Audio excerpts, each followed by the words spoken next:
कोई ख़ानदान बचा हो, वगरना हर ख़ानदान इस क़ुबाहत का मुब्तला है। वो है वरासत की तक़सीम को डिले करना।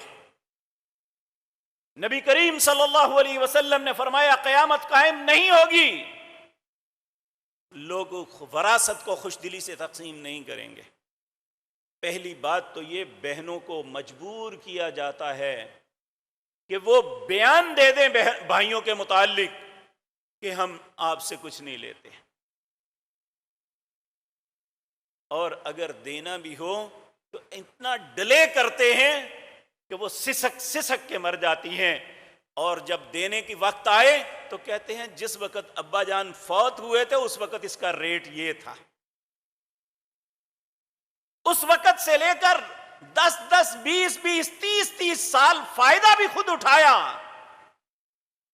अब नई कीमत भी है, वो लाखों की जायदाद करोड़ों की बन जाती है।